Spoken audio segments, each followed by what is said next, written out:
Subject: Ini Silrophon. Species: Neurican. Description: Humanoid, no tail, 7'2", 2.1 meter average height, 180 pounds, 81.6 kilogram average weight, 128-year life expectancy. Ship: not available. Location: Zilmurs, center of the universe. As we followed the lights on the floor, I marveled at how advanced these people are. A ship larger than two of ours put together, holding many more ships and 2 artificial intelligences within it. They also automatically decrypted our mental links. Until this day, I have believed that our mental link communications were interception-proof.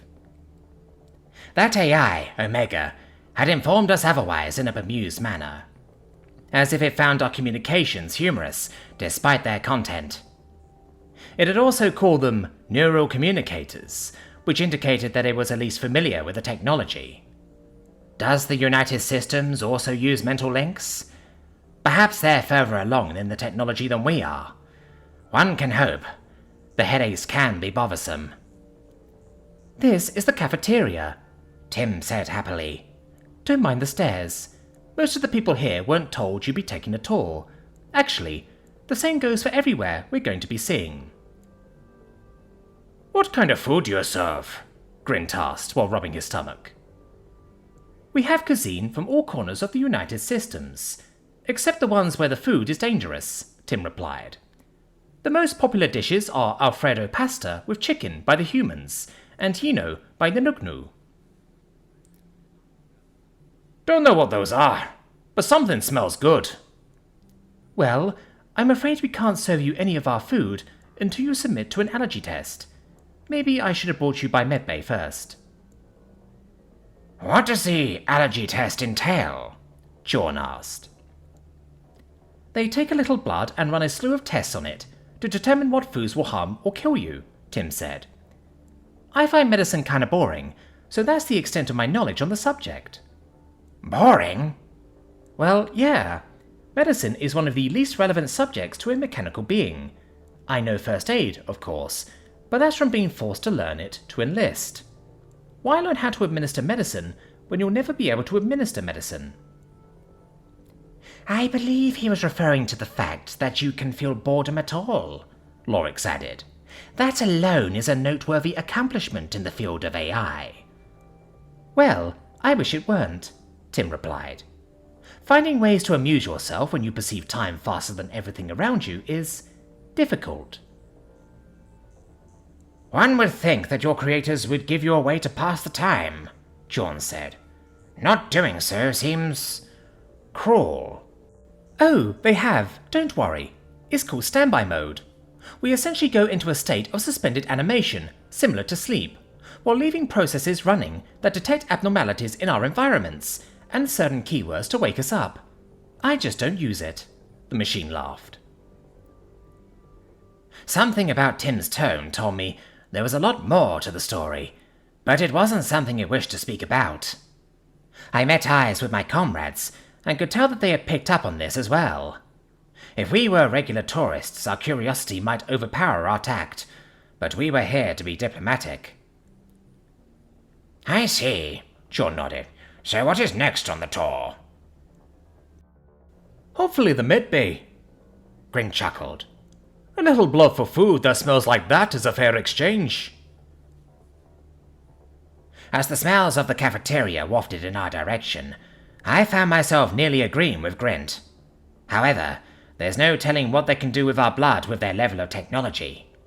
Our own cloning technology is limited to growing compatible organs. Theoretically, you could create a perfect genetic replica of a person, but in practice there's always a defect.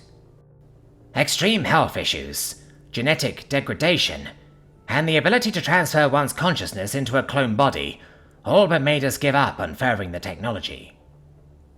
What if the United Systems had cracked it, though? "Well, you're democratic, so let's put it to a vote," Tim said merrily. "We can either check out one of the frigate bays, or I can give you a tour of the med bay." Frigate bays? Lorix asked.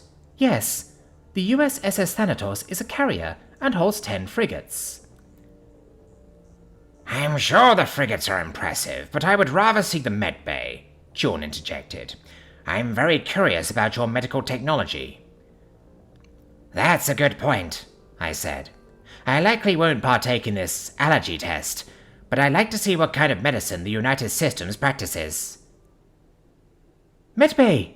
Grint exclaims. The majority has it, folks. Tim met Grint's energy. Let's go to the medbay. The lights on the floor lit up as we once again availed ourselves of Tim's guidance. Lorix and Tjorn seemed deep in thought, but Grint was pestering Tim with questions about the food. I couldn't help but smile to myself. I told him to eat before we left, but he had said he wasn't hungry enough to eat the survival rations. My smile faded somewhat when I noticed that Tim seemed to answer all of Grint's questions, with answers relating to a specific captain aboard the Thanatos.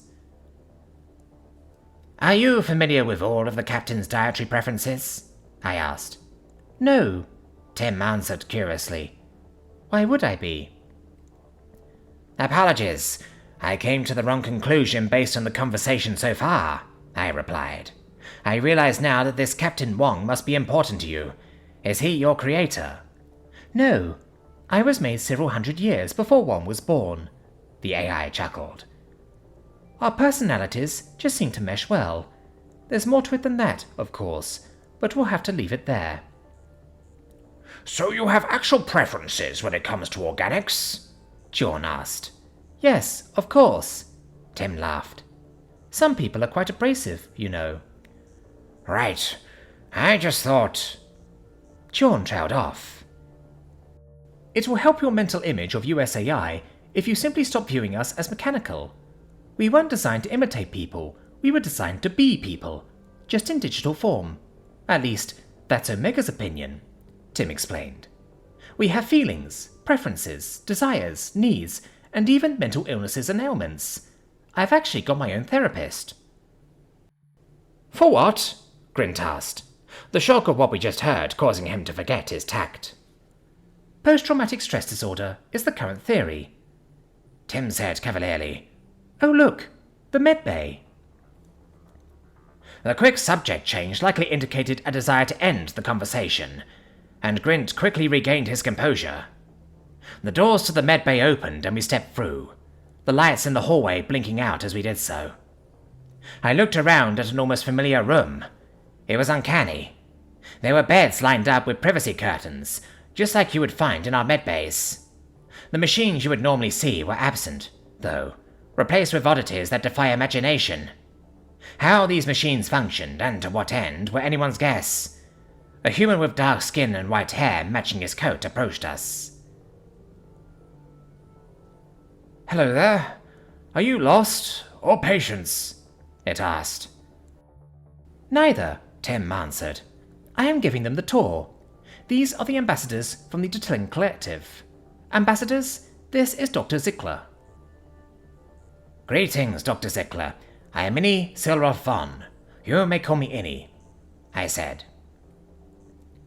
The other three introduced themselves while the doctor nodded along. Once we were finished with introductions, he smiled at us and turned around, returning to whatever task he had been performing before we entered. Lorix looked taken aback. Chorn and I shared a confused glance, and Grint cleared his throat. What about this allergy test? Grint asked. Oh, so you are patients. Dr. Zickler turned back to us. You know, one of these days that damn machine's going to be right about something, and I'm going to keel over dead from shock. Oh, please, Tim interjected. You dead? About as likely as me becoming a real boy. Dr. Zickler chuckled. Death comes for us all, but, well, except for you, perhaps. Guess I'm just not attractive enough, Tim said. Or maybe I'm just bad at foreplay. Oh, there's quite enough of that. Dr. Zickler shouted. Where's your professionalism, Tim? This is a work environment. Once again, my small group shared confused glances. Anyways, the allergy test is a simple blood test. We draw some blood and test his immune responses to allergens, Dr. Ziegler explained. It's not quite infallible, but it's close enough that it hasn't been wrong yet. So there's still a chance that eating something from your wonderful cafeteria may cause an allergic reaction? Grint asked sadly. A very, very low chance, but yes. However, if he were to do a slightly more invasive procedure, such as a bone marrow biopsy... Stop that, Tim scolded the doctor. No, see here, Tim. I'm going to give my expert medical opinion when it becomes relevant to my own medbay. A bone marrow biopsy will give us a much better test of what types of allergens may impact alien physiology than a mere blood sample ever possibly could. And we'd also be able to determine which of our medicines may be able to help if they do encounter an allergic reaction. I'm afraid a bone marrow biopsy wouldn't be possible with my species, Doctor, John said with a chuckle. The human doctor turned to look at the Zandith with an expression of wonder and confusion. Despite his apparent advanced age, I couldn't help but be reminded of a child who had just been given an unfamiliar toy as a gift. What? The doctor asked. My species, the Zandith, do not have blood cells, John explained. We utilize hemolymph that contains hemocyanin for oxygen transfer. Unfortunately, a hemosoil biopsy would be difficult and rather deleterious to my health. Oh, yes, of course. Not to worry, we have a species within the United Systems called the Alamari that has a similar circulatory system. We can use osmosis to get what we need for the test from you, if you're interested. I found myself curious as to how that would work, but before I could ask, a familiar holographic image displayed on a nearby desk. It was the same AI we had spoken to before, the one that had made us aware of our mental links being compromised. No biopsies, Dr. Ziegler, Omega said. However, the blood draw may be a necessity. Why? I asked, fearing that I already knew the answer. We're not going to be able to get you back to your people or receive supplies from them for the foreseeable future, Omega said. The Omni Union has arrived in the system. Is this ship going to fight them? Lorix asked.